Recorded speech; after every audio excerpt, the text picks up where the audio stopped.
বন্ধুরা, আজকের আমি রান্না করব পোনা মাছ দিয়ে বাড়ির কচু দিয়ে আমচুরের টক। প্রথমে আমি মাছটাকে পিস পিস করে কেটে নিয়েছি, তারপরে নুন হলুদ মাখিয়ে নিয়েছি। কড়াইটা গরম হতেই দিয়ে দিয়েছি তেল। তেল থেকে ভাপ উঠতেই দিয়ে দেব মাছ এক এক করে।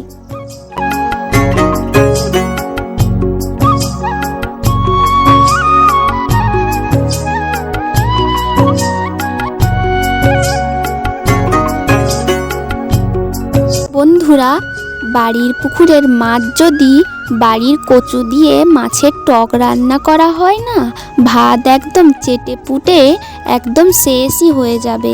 তার সাথে যদি থাকে আলু মাখা, বুঝলে? ওদিকে মাছটা হতে হতে আমি এখানে কচুগুলো কেটে নিয়েছি।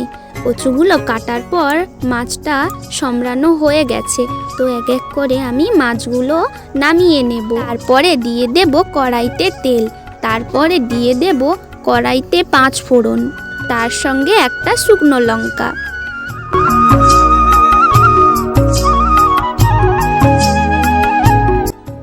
ফোড়নটা গরম হয়ে গেলে দিয়ে দেব কেটে রাখা কচু, তার সঙ্গে হলুদ, তার সঙ্গে দিয়ে দেব গুঁড়ো লঙ্কা। টকের পরিমাণ মতো দিয়ে দিচ্ছি 2টো আমচুর।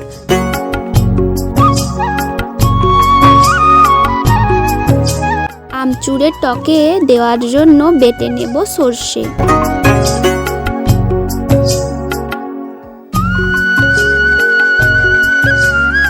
টকের মধ্যে দিয়ে দেব সর্ষে বাটার জল আর সর্ষে। পরিমাণ মতো জল দিয়ে তারপরে ঢাকনা দিয়ে দেব কিছুক্ষণের জন্য।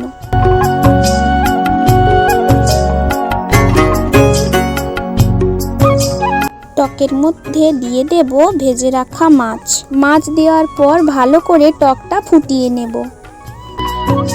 তাহলে বন্ধুরা, কমপ্লিট হয়ে গেল পোনা মাছের আমচুরের টক। ভিডিওটি ভালো লাগলে লাইক করে ফলো করে দেবে।